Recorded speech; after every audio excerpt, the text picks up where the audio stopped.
Welcome to the Deep Dive, and I'm excited to be your guide today as we explore something, well, fundamental but often overlooked, our everyday interactions. Ready to join you in uncovering those aha moments. Yeah. It's always great to dig into a topic that really impacts every single one of us every single day. Absolutely. Today, our deep dive is all about navigating everyday conversations and practical situations.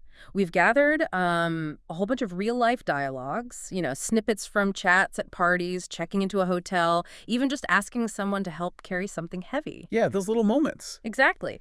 Think of this as like a shortcut, a way to feel more confident, more clued in during all those daily back and forths, turning potential awkwardness into something, well, smoother. That's a great way to think about it. And the importance here, you really can't overstate it.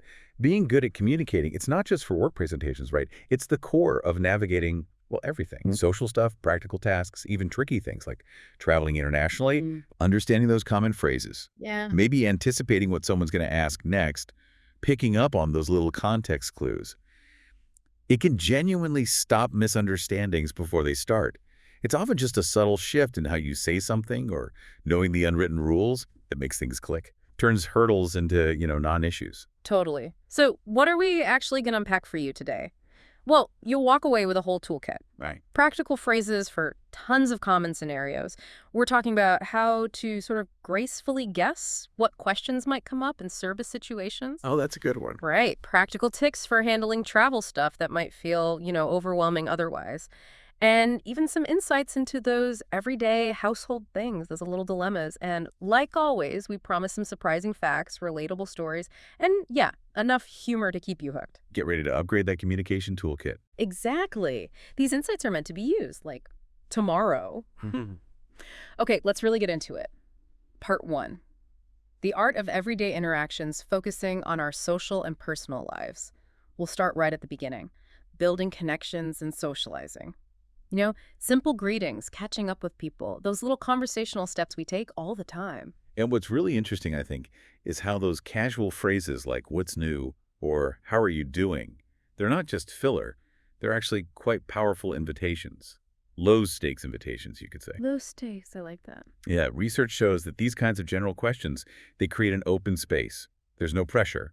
The other person can share as much or as little as they feel comfortable with. And that's so important for building rapport, especially if you haven't seen someone in a while or you're just meeting them. It's not about fancy words. It's about being genuinely interested, inviting them to share. That makes so much sense. It's like setting a stage and letting them choose the play. Let's look at this example dialogue between Alex and Lynn. Alex says, "Hi, Lynn. Long time no see. How are you?" Classic opening, right? Totally classic. Lynn replies, "I'm great. Been busy with work. What's new with you?" And right there, that prompts Alex to share something personal, but still kind of light. "Actually, I'm learning how to cook." A little self-disclosure. Exactly. And then it gets a bit more specific, but still very conversational. Mostly Italian. Made spaghetti last week. It was delicious. And the conversation just flows naturally from there. Lynn asks if Alex took a class or learned online. Showing interest. Right. And Alex says watching YouTube videos, they're really helpful. It's such a simple exchange, but it does so much. It really does. And it shows that key principle in communication, reciprocal self-disclosure. Alex shares something. Lynn shows interest, asks questions, which encourages Alex to share a bit more. It's this gentle back and forth, not an interrogation. Right, not grilling them. Exactly. And this gradual sharing, like Alex talking about cooking, it builds trust. It builds rapport faster than trying to force a deep connection. It turns a simple hello into a shared moment. Makes those social interactions feel way less intimidating. It's about creating that safe space, even for small things. That idea of mirroring vulnerability, even in small ways, is really powerful. Okay, let's shift from those one-on-one catch-ups to group activities and planning. Parties are a great example, aren't they? That moment when someone says, "This party's so fun, everyone looks great," and then, almost inevitably, The photo. "Hey, can we take a group photo? Everyone's here now." It's a perfect example of social cohesion, wanting to capture that shared experience. We have this innate drive to document positive social moments, right? And notice the immediate appreciation that follows. Yeah, the decorations and food are amazing. Who planned this? Oh yeah, giving credit where it's due. Exactly. It's acknowledging the effort, the collaboration. In this case, Emma planned it. It's a subtle but really important way to build that sense of community and gratitude within the group. It shows We value the effort. It really does. Appreciation is a form of communication. And the little details in these group things matter so much. Someone suggests, let's find a good spot. Over there by the balloons, the lighting's good. Practical, right? Yeah. Making sure the memory looks good. And then the politeness, when someone's running a bit late, wait for me, I want to be in the picture too. And the immediate reassurance, don't worry, Emma, we won't start without you. These little phrases, they're crucial for making everyone feel included, valued. Understanding those cues, knowing how to jump in, how to show appreciation, it really smooths things out, makes sure nobody feels left out, builds that feeling of belonging. Okay, so from group photos to another universal pleasure, food, that brings us to the sometimes tricky world of food preferences and dining out. You walk into a place, someone says, this restaurant looks amazing, heard their food is really good, sets a positive vibe right away, doesn't it? It totally does. And that positive start leads us to something really important. Assertive communication in social settings. I mean, assertive in a good way. The dialogue shows two very different tastes, right? One person asks, do you like spicy food? I do. I love it. The spicier, the better. Bold. Well, the other's like, I like it, but not too spicy. Last time I couldn't feel my tongue. Classic anecdote. We've all been there. Right. And this exchange is vital for having a good dining experience. It's not just about saying what you want, it's doing it politely, proactively. So the other person knows what to expect, maybe what not to recommend, without feeling judged. You know, in some cultures, saying, I don't like spicy might be too direct. You might phrase it more like, what do you recommend that's on the milder side? Shows how even simple preferences can get tangled up in cultural communication styles. That's a really important point. Knowing those boundaries, how to phrase things gracefully. The line, oh no, maybe stick to mild dishes this time. It's gentle, based on that shared funny memory. It manages expectations. Exactly. It helps everyone navigate, especially with new foods. Finding that balance between your own taste and keeping the group vibe positive. So yeah, having the right words for ordering, talking about what you like or don't like, it's super valuable. And knowing how to say it, direct or maybe a bit softer, makes all the difference. Okay, let's switch things up a bit. Moving into personal routines and daily errands. First topic. Sleep habits and morning routines. We've all had those mornings. Someone looks at you and says, hey, Jack, you look tired today. Did you sleep well? Such a common, relatable start, isn't it? It really is.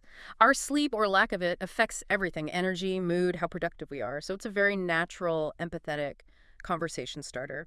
And the dialogue shows two different ways people handle mornings. One person admits to staying up late watching a movie. Companion, apparently not quite a Valentine vibe, but it kept them up anyway. Happens to the best of us. For sure. It shows how even simple leisure stuff can mess with our sleep. But the other person, they try to prioritize sleep, aiming for bed early, waking up around 6:30 a.m. They feel it helps me feel better in the morning. The early bird. Right. And this kind of hints at that general advice about good sleep hygiene, you know. A consistent routine can make a big difference to how you feel in the morning. Your energy levels, simple choices, big impact. It's a quiet reminder. Totally. And the contrast is so familiar. I usually wake up at 8 a.m., but today it was hard to get up. That struggle is real. We all know that feeling. Inertia. So recognizing these common phrases about being tired, about morning habits, it helps us connect, share that human experience, and it opens a little window to talk about self-care, maybe morning strategies, without sounding like you're lecturing them. Just understanding. A moment of shared reality. All right, next up. Helping with tasks and carrying items. Sometimes the simplest requests are the best, right? Just cutting to the chase, like, hi, Tom, actually, yes, can you help me carry this box? It's really heavy. This quick exchange is perfect. It shows the social dance of offering and accepting help. Tom immediately says, of course, willingness, no hesitation. Then Sarah adds that bit of humor. It feels like bricks, even though it's just some books and files for work. Lightens the mood. Yeah, exactly. Makes a request feel less like a burden. And the request itself is super practical, super direct. Just put it in my car. It's parked outside. Crisp and clear instructions. That's so important when you're asking for help. Being vague just causes confusion, maybe even makes people less likely to help next time. Good point. And the helper's little joke back, are you moving your whole office? Adds that light touch. Shows that even helping with mundane stuff can be a moment of connection. Totally. So knowing how to politely ask for help and how to offer it, it's not just about manners. It's a crucial social skill. It greases the wheels of daily life, helps us get things done, and even strengthens relationships. That give and take. Okay, moving on to shopping and planning. Who doesn't enjoy a good shopping trip? Or at least planning one? Hi, Maria. What are you doing this afternoon? That simple question opens a door for a shared plan, right? A potential adventure. It really does. And this scenario shows that collaborative side of planning outings. The negotiation that happens, even subtly. One person suggests, let's go shopping this afternoon. I need some new shoes. The other jumps in. Oh, that sounds fun. Where should we go? Building on the idea. Exactly. The logic of going to the mall because they have so many stores makes sense. It's about efficiency, options. But what's really interesting are the small, concrete details that make the plan real and exciting. Looking at dresses, grabbing coffee, meeting at 2 p.m. in front of the mall entrance. Specifics are key. Absolutely. They kill ambiguity. Everyone knows the plan. That's crucial for coordinating successfully. And then you get that little bit of wisdom, I'll bring my shopping list, which prompts the other person to say, you're so prepared, I should make a list too. It helps me stay focused. Right. And that highlights the difference between just browsing and having a focused, maybe more efficient shopping trip with a list. It's not just what you buy, but how you approach it. So true. So mastering these phrases for planning outings, for shopping trips, it's not just about scheduling. It's about learning how to collaborate, be clear, manage expectations. Makes the whole experience better, more productive.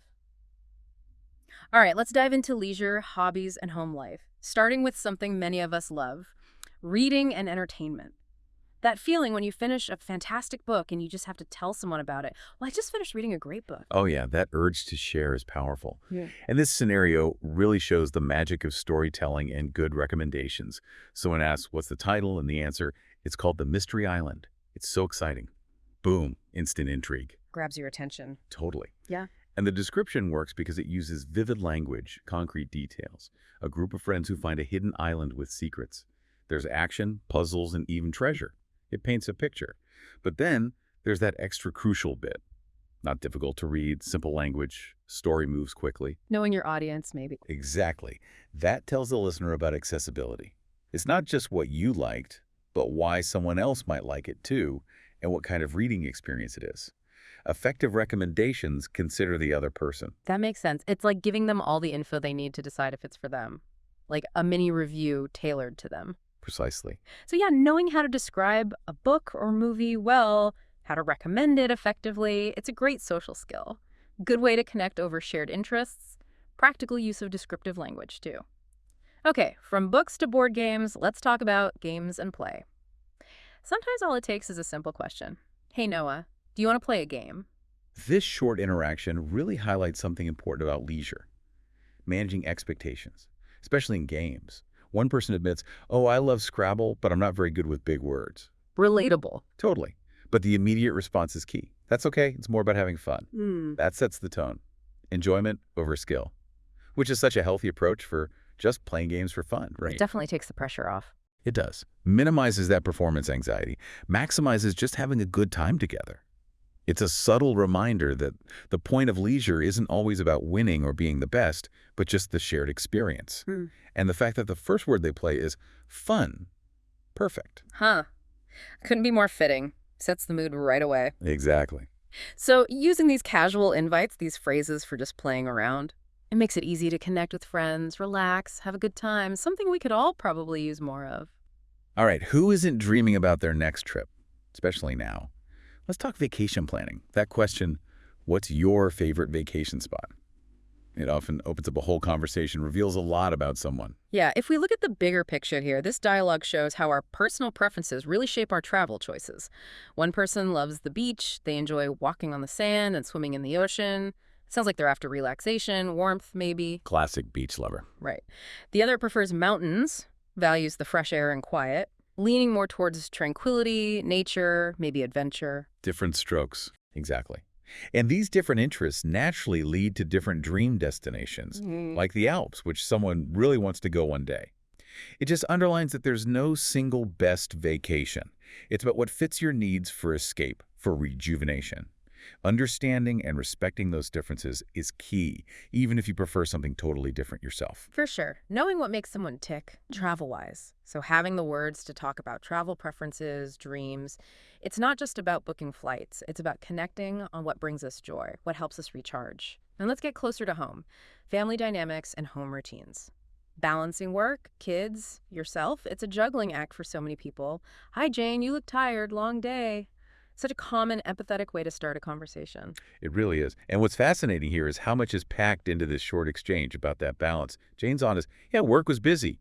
But then that moment of relief, well, it's finally quiet. The kids are watching cartoons now. Peace at last.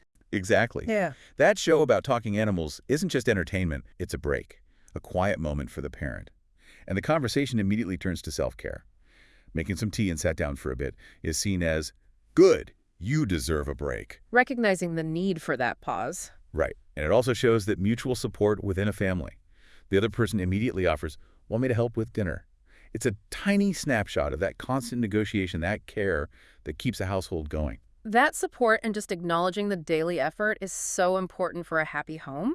Understanding these phrases about family life, offering help, they're not just niceties, they're essential for building a supportive, empathetic home, a real team effort. Okay, still at home, let's talk pet care. For lots of us, pets are part of the family. A simple question like, did anyone feed the dog this morning, can spark a whole conversation about their well-being, the daily logistics. This dialogue really emphasizes responsibility in pet ownership and making practical decisions based on things like the weather. Max, the dog, is upset. Why? Because there was a rainstorm yesterday, so Max wasn't let out. Shows how much a pet's routine and happiness depend on their environment. Poor Max. Yeah. So the suggestion is take the dog for a longer walk today. But then the practical concern, it's still raining.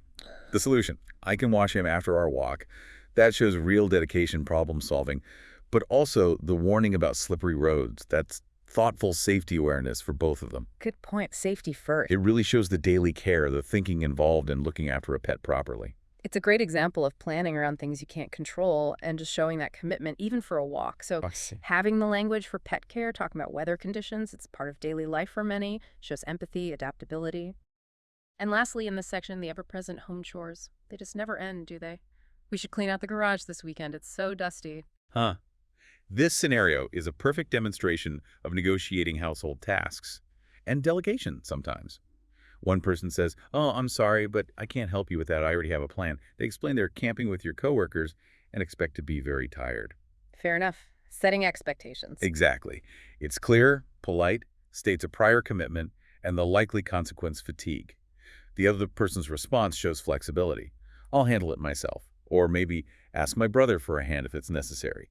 That's self-reliance, proactive problem solving. Avoids conflict. Right.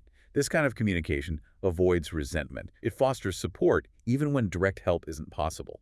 It's the mature way to manage expectations and share the workload at home. Definitely. It's a great example of how to talk about chores, plans, asking for help without causing friction, keeping things harmonious even when schedules clash.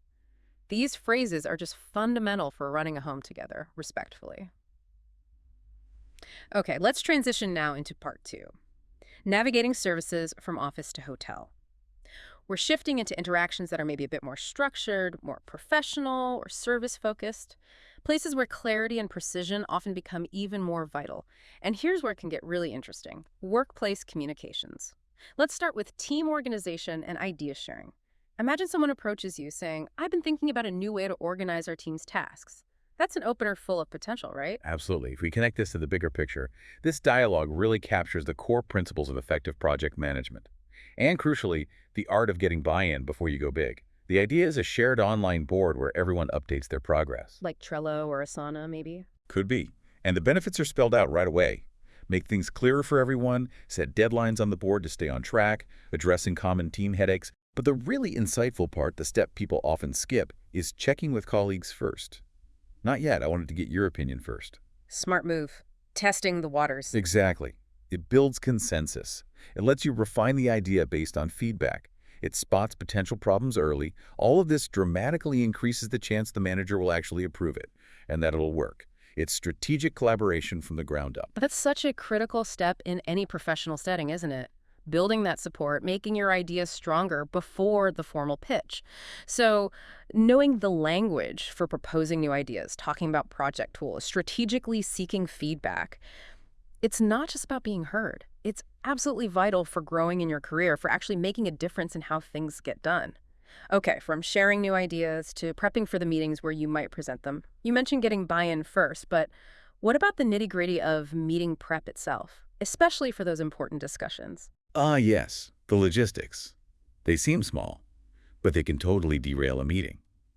What's fascinating here is the strong emphasis on being proactive, preventing problems before they happen.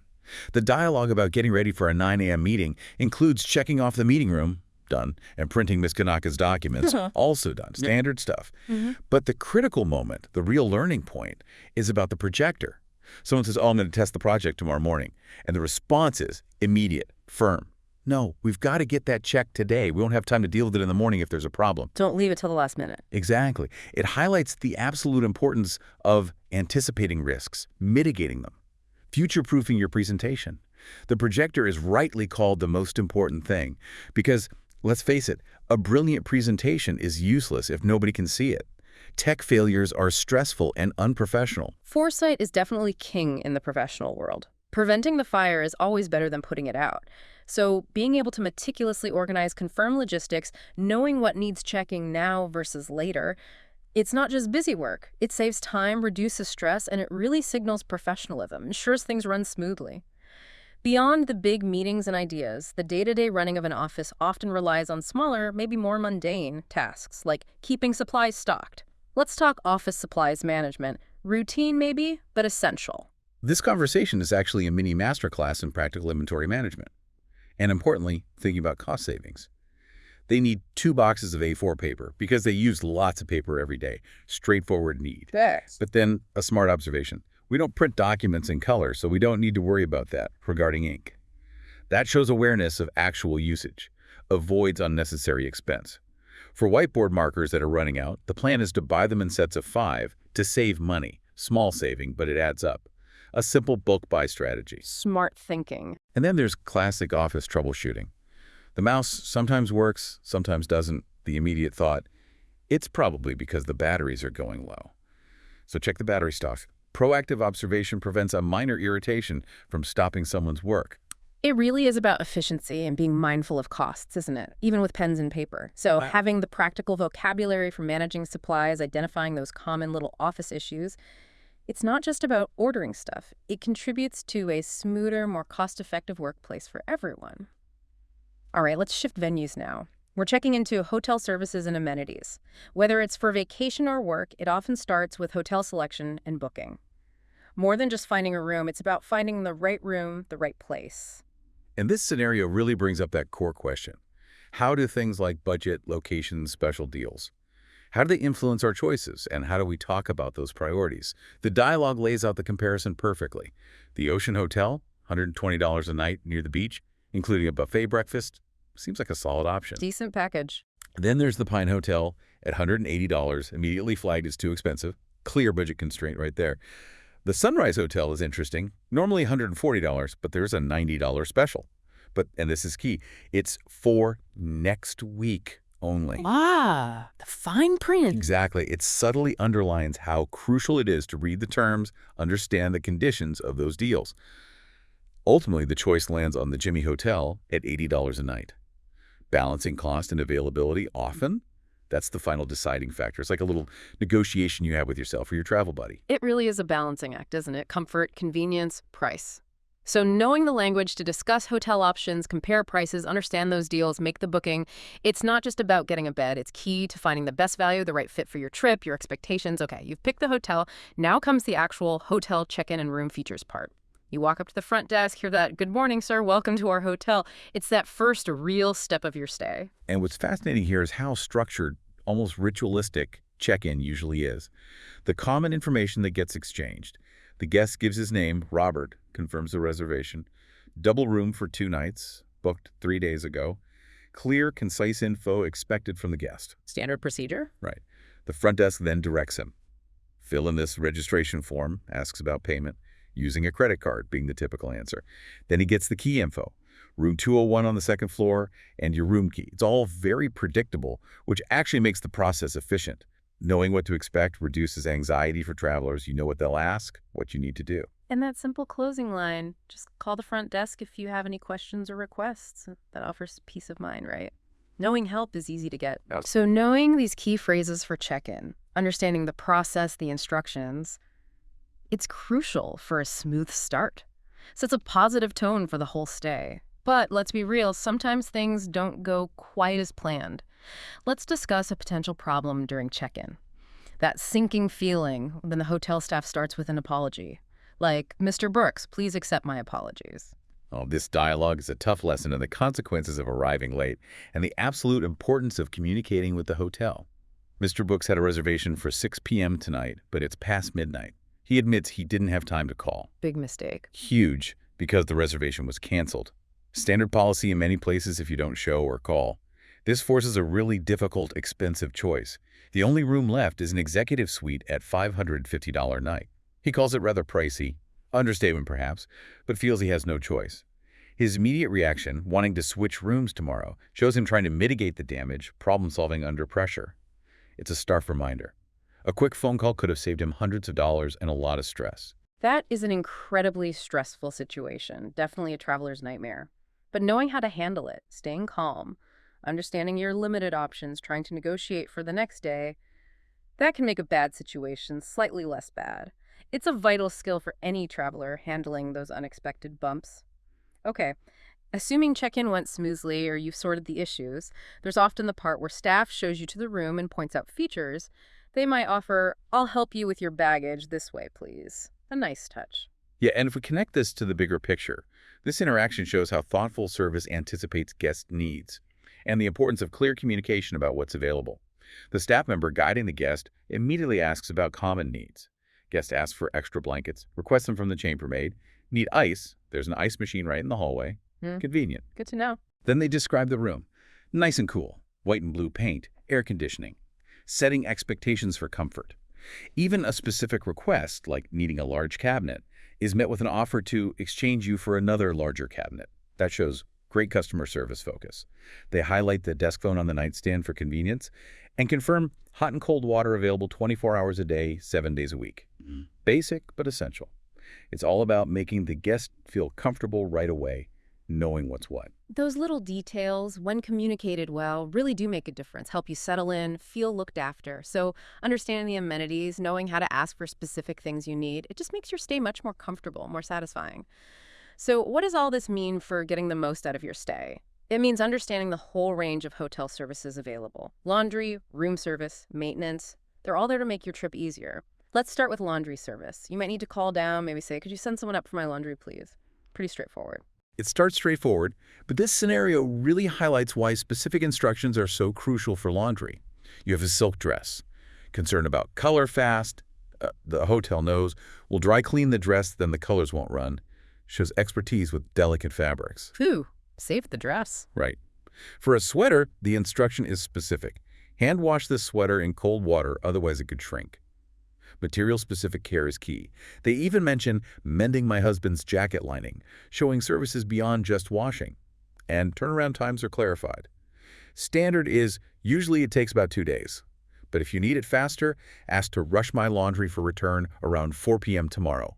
And of course, you need to fill out the form accurately. It's like a little contract for the service. Understanding these details can save your clothes. Absolutely. Precise language is key, especially if things you care about. A small detail prevents a big laundry disaster.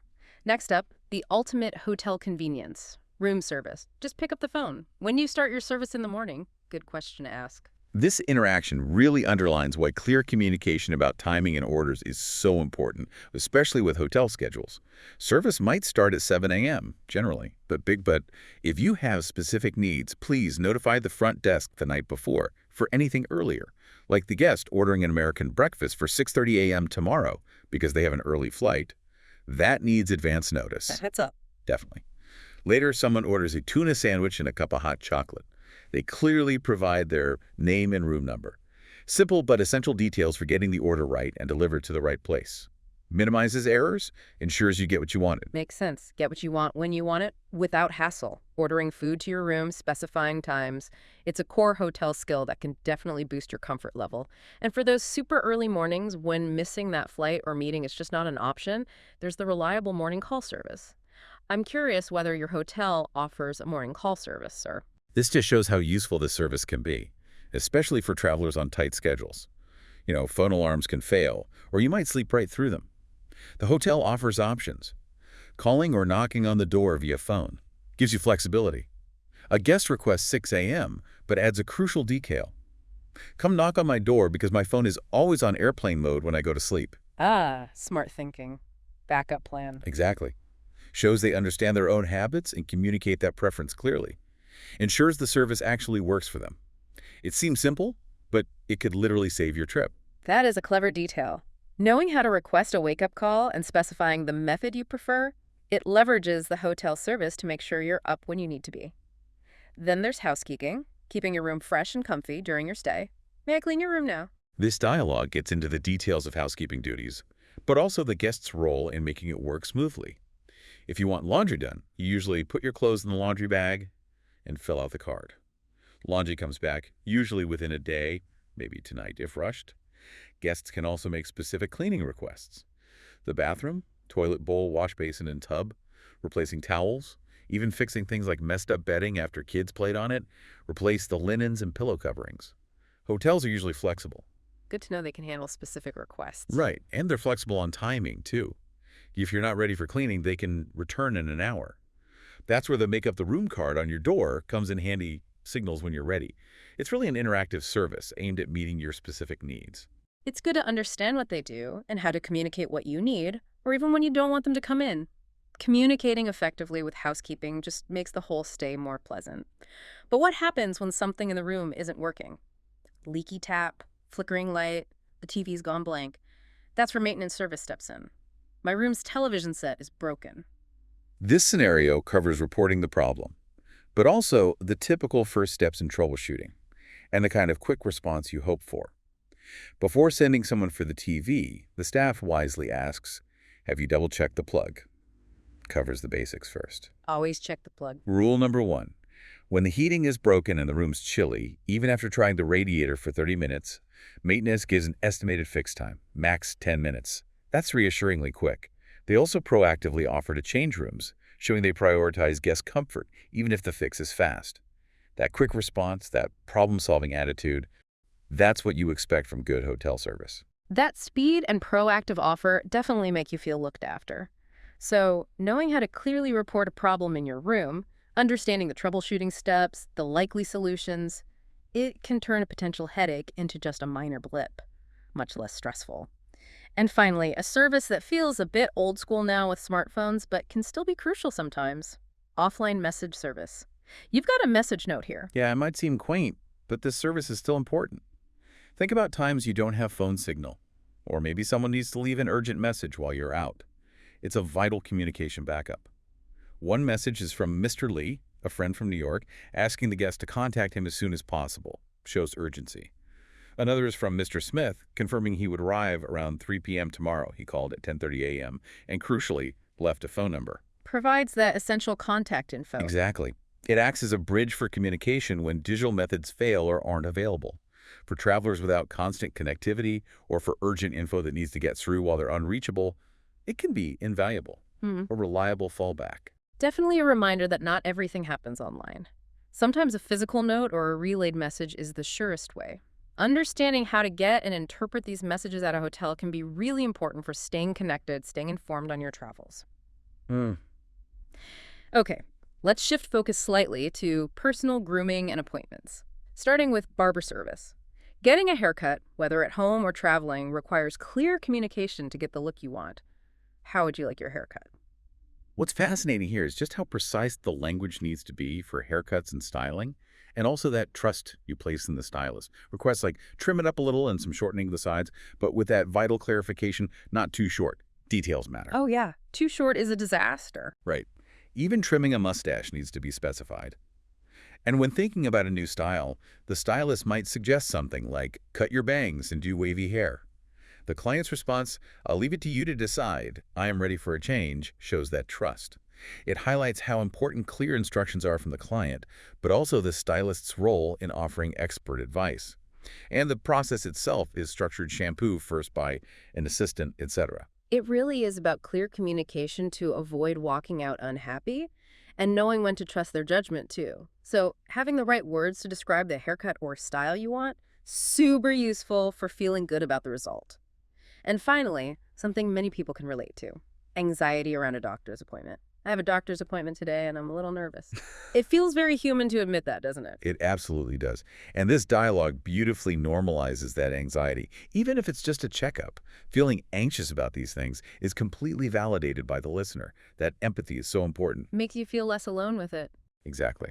And then simple, practical coping strategies are offered. Maybe you can take deep breaths or listen to some music before you go. It shows practical support, reminds us that simple techniques can actually help manage that stress.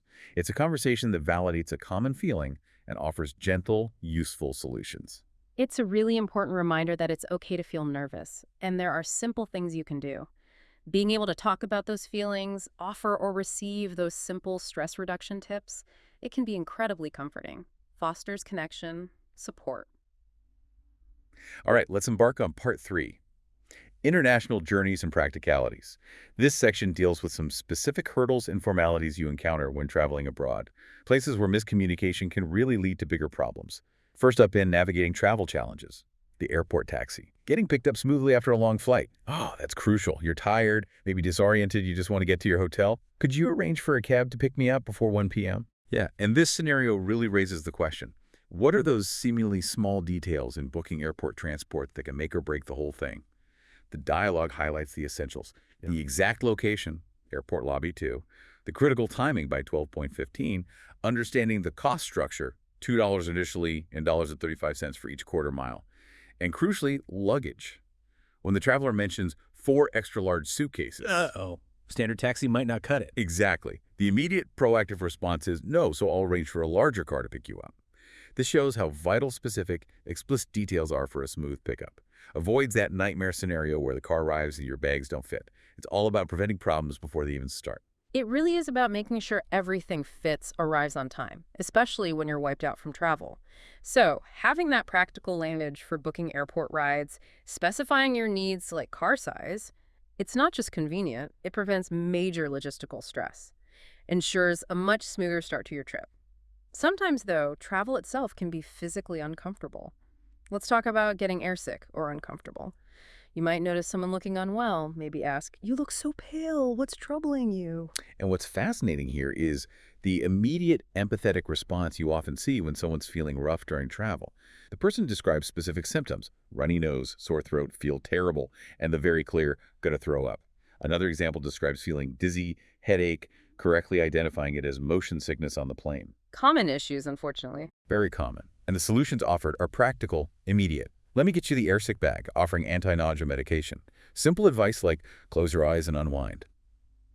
Even proactively suggesting a window seat shows understanding looking at the horizon can sometimes help with motion sickness. It demonstrates a real focus on passenger well-being. It's a good reminder that it's okay to speak up, ask for help, describe how you're feeling when you're unwell on a plane or train. Knowing how to clearly describe travel sickness, ask for help or remedies, it makes the journey less distressing for everyone involved. Essential for comfort. Okay, let's unpack this next one. It trips people up all the time, especially crossing continents. Time difference. What is the time difference between Beijing and Vancouver? A seemingly simple question. Simple question, complex answer sometimes. If we connect this to the bigger picture, this dialogue explains time zones really well, especially that tricky international dateline crossing. It clarifies Vancouver is 16 hours behind Beijing, and it explains that concept of gaining a day, how you can be leaving Beijing and landing in Vancouver on the same day. That blows people's minds sometimes. Definitely requires a mental adjustment. It does. It also clarifies other relationships, like New York being 12 hours later than we are, or Rome and Frankfurt being in exactly the same time zone. Knowing this stuff has huge practical implications. For scheduling international calls, online meetings, avoiding missed flights, it's not just trivia. It's a critical logistical challenge for global communication and travel planning. It absolutely requires careful planning and maybe a double check on a world clock, understanding time differences, their impact. It's crucial to avoid missed connections, awkward middle-of-the-night calls, frustrating mix-ups. It's just fundamental global literacy, really. Okay, now for the official hoops you have to jump through. Immigration and customs. First stop. At the immigration office, the officer typically starts with a direct, key question. What's the purpose of your travel?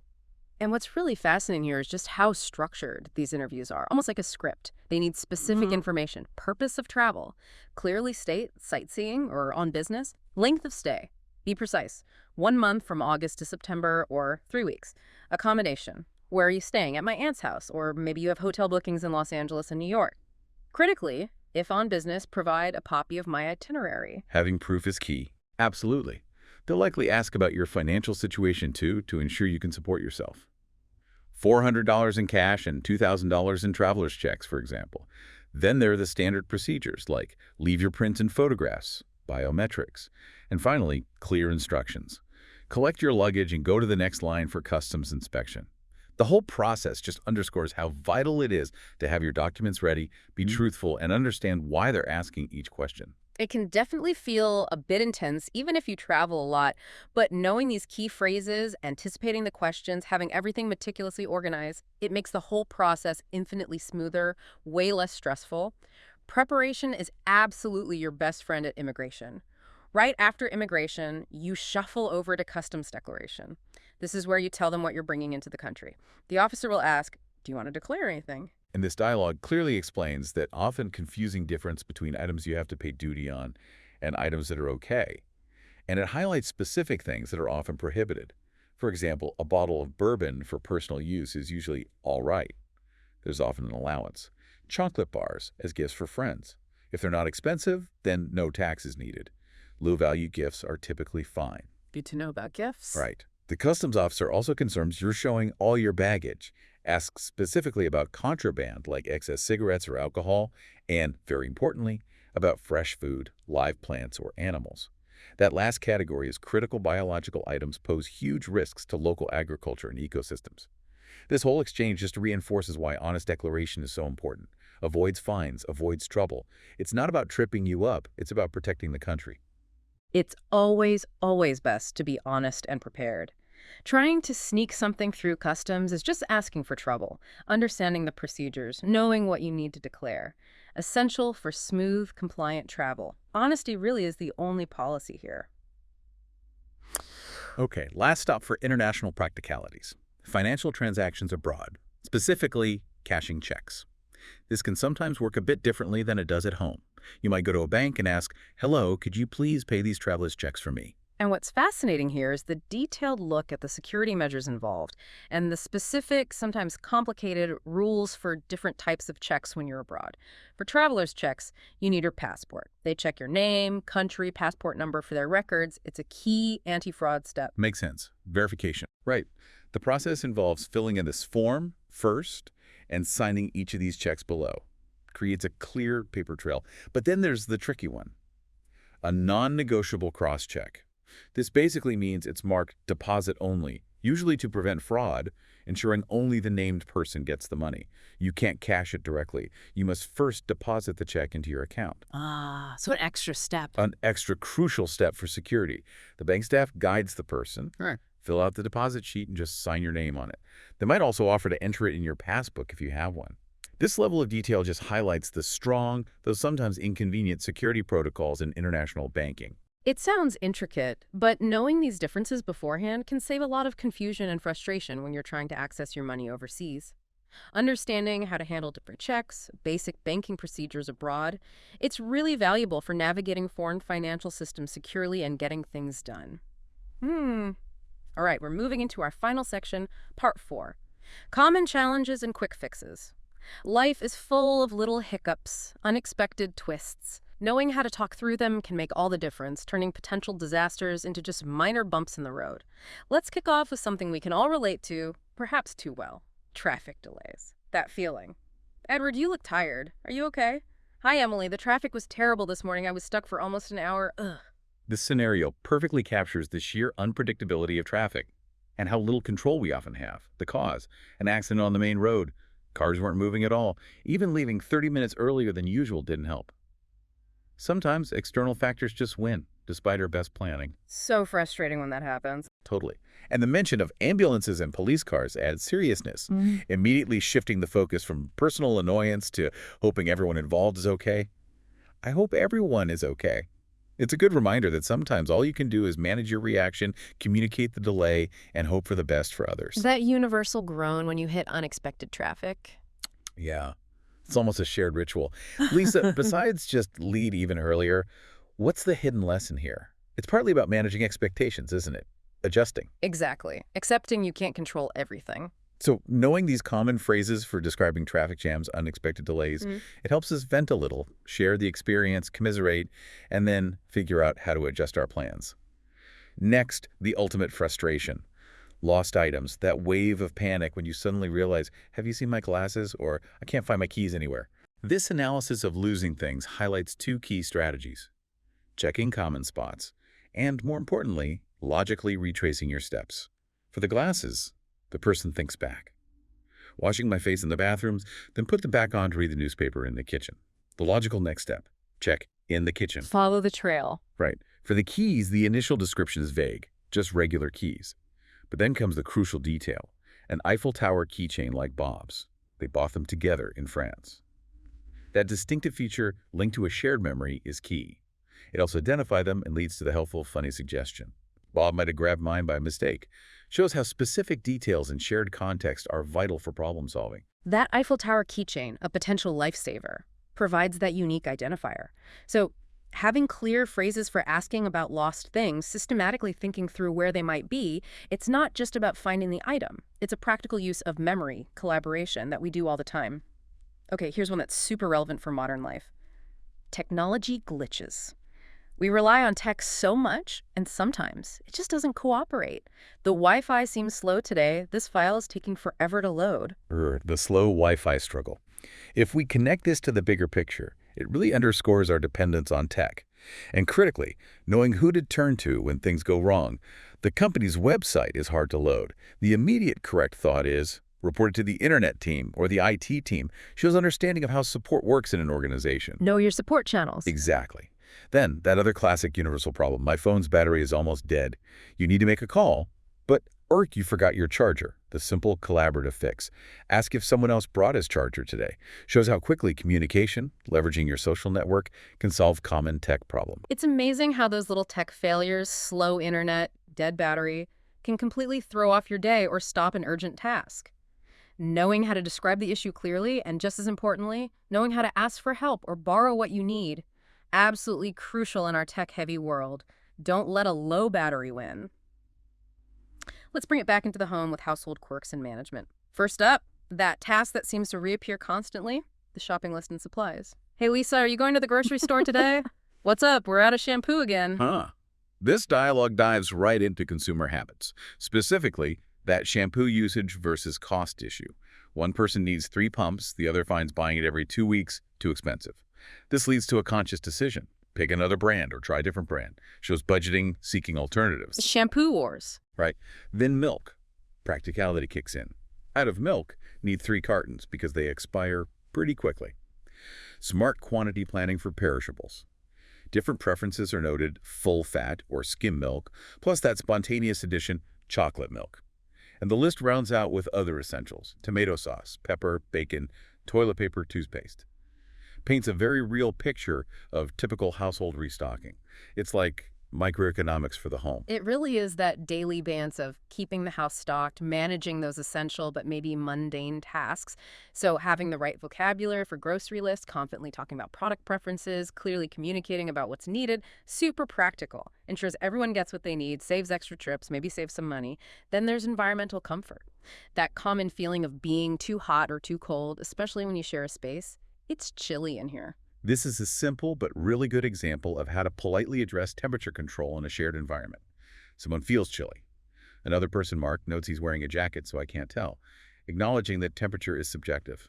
Good point. We all feel it differently. Exactly. The request is direct but polite. Turn up the thermostat. This interaction highlights how important clear, non-blaming communication is when you need something adjusted for your comfort, especially if others might feel differently. Respectfully advocating for your needs. Simple, polite, gets the job done. Just what you need for adjusting shared spaces without friction. Knowing how to politely ask for temperature changes is a common courtesy, a practical skill for shared living or working. And relatedly, managing sound levels, a classic situation in any shared home, dorm, or even office sometimes. Can you turn down the music? It's a bit loud. This exchange really emphasizes why managing noise levels in shared spaces is so important, and it shows a polite, effective way to ask for an adjustment. A parent is trying to ask for help downstairs with some baking, but the music's too loud to communicate easily. The child's immediate response, "Oh, sorry, Mom, hold on." That instant compliance shows the power of a clear, calm, non-confrontational request. No drama needed. Exactly. Yeah. Quick, respectful resolution to a common household distraction. Highlights that value of mutual consideration in shared environments. It really is about respecting shared spaces, respecting others' needs for quiet or focus, mastering phrases for discussing volume, making those requests politely, and knowing how to respond respectfully. Useful for keeping peace, staying productive, wherever you share space. Okay, let's tackle unexpected plans and obligations. Life happens, right? Things change. Sometimes plans just get wiped out. Let's talk canceled plans. Oh, Ivan, you're still home. I just thought you went out already. You mentioned a soccer practice yesterday. And what's fascinating here is how quickly plans can shift due to things totally outside our control, like the weather. And then the need to adapt. Soccer practice was canceled. Why? Because it looks like it's going to rain today. The sky is turning black. Clear evidence. Can't argue with the weather. Right.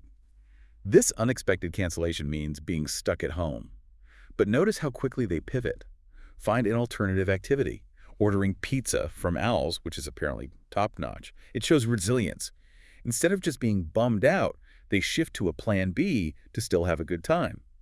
That skill, adapting quickly, proposing alternatives, it's key for handling daily disappointments gracefully. Finding the silver lining, or at least the pizza lining, in a canceled plan, having the language to describe why plans changed, explain the reason, make appealing alternative suggestions, great for being adaptable, keeping a positive attitude. And then the one we've all done, forgotten tasks, that sinking oh no moment. Oh no, I forgot to stop by the post office. This dialogue really highlights the importance of reminders, but also the need for immediate, proactive problem solving when you do forget something important, the forgotten task. Sending a package. And it's urgent, a gift for my sister-in-law's birthday. Oh, dear. Birthday deadlines are serious. They are. The immediate resolution. Visit the post office tomorrow and use the express service. Quick pivot to a more expensive but necessary solution. The dialogue also touches on tracking missing mail. An important document from the boss hasn't arrived. A search through the mail reveals only brochures, catalogs, and flyers, leading to the reasonable guess that it might be sent late. Shows the practical detective work we do in daily life, managing expectations around things outside our control. It's such a common scenario, isn't it? Best intentions, but life gets in the way. Having clear phrases for acknowledging you forgot, explaining why, if needed, and immediately suggesting a fix, really helpful for managing expectations, showing you're taking responsibility. Almost there. We're in the home stretch. Quick problem solving and daily logistics. Let's start with that eternal question, often debated around 5 p.m. meal planning. Hey, in case you forgot, it is your turn to cook today. Ah, the dinner negotiation. This dialogue beautifully analyzes how plans shift when someone isn't feeling well, shows empathy, practical alternatives. One person admits having a headache, making them unable to make dinner today. Totally valid reason. Happens to everyone. Right. This leads to a collaborative decision. Order pizza, or maybe order in Chinese food, even getting specific with Lee's orange chicken and spicy tofu. And the practical idea of saving the leftovers for tomorrow makes the spontaneous choice even more efficient. It's a perfect example of flexible problem solving, compromise in action, making sure everyone's fed and needs are met, even when plan A falls through. That is such a common household negotiation, often driven by sheer exhaustion at the end of the day. Knowing how to discuss meal plans, efficiently order takeout, manage different tastes or needs, all while being empathetic. Super useful for keeping the peace at home. Next, last-minute reminders. That quick, urgent ping you need to send someone's way. Hey, can you remind me to call Mom later? This simple request really emphasizes the urgency that some personal tasks have and clarifies why immediate communication, or a reminder, is needed. The reason for calling Mom. To ask her if she will let me sleep over at Amy's house this weekend. Why the rush? Because Amy needs to know now. Ah, dependent plans, domino effect. Exactly. It highlights a time-sensitive personal task that directly impacts someone else's plans. Shows that not all communication can wait. Some things need a quick, proactive reminder to avoid delays or missed opportunities. It's an efficient way to delegate that mental load and make sure something timely gets done. It really is about timely communication, especially when other people are waiting on your answer. Knowing how to effectively ask for and give those reminders for important personal stuff keeps everyone on track, avoids last-minute panic. Ever been late, but you just got the time wrong? Let's talk travel time miscalculations. Hey, hurry up, we're going to be late. This scenario brings up that important point about accounting for time zones, or things like daylight saving time, especially when you're traveling. One person thinks they have a lot of time, believes it's only 6:20, reservations at 8 p.m. Plenty of time, right? Seems like it. But the other person quickly corrects the confusion. Brian, don't you forget we're in Europe and it's the summer, so it's daylight saving time. So now it's 7:00, not 6:00. Oops. That simple correction highlights a common travel pitfall, the quick, logical adjustment needed. It's a great illustration of how external rules can quietly mess with our schedules and why being aware of local time conventions is absolutely crucial. Daylight saving time. It gets someone every year, doesn't it? Even the most organized folks. So being precise when discussing timings for appointments, being acutely aware of time zone changes or DST, especially when you're traveling, crucial for avoiding stress, frustration, and missing things. Then, a familiar ritual, finding things in public places, like navigating the cinema lobby before the movie starts. What time does the movie start? It starts at 8:30. This dialogue just analyzes those common little activities and thoughts we have when arriving early for something, particularly in a public place like a movie theater. There are 20 minutes left. What's the immediate thought for many? Buy popcorn, along with a specific question.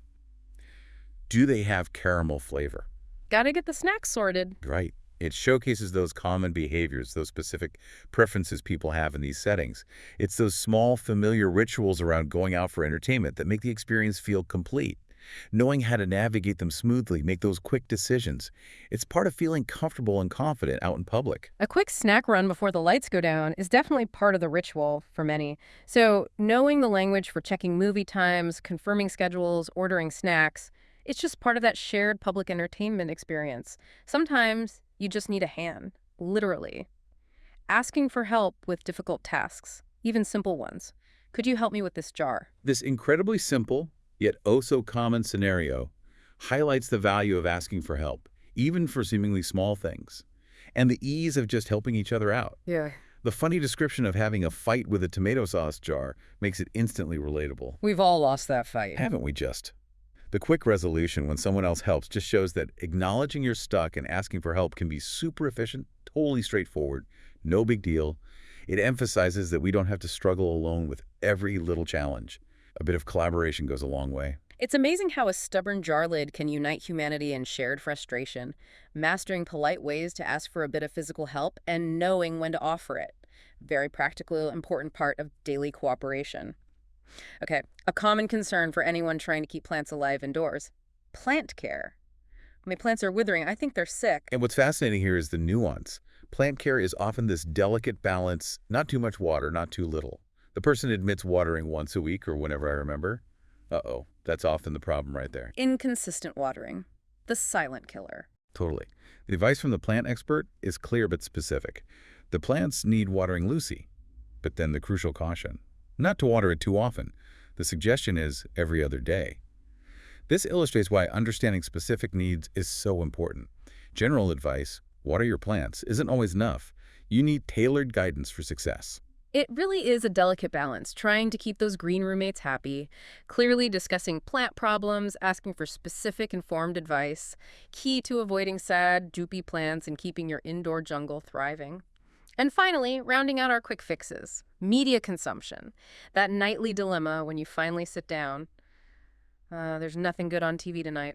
This dialogue explores those common choices, stay home or go out, and the process of actually finding something to watch.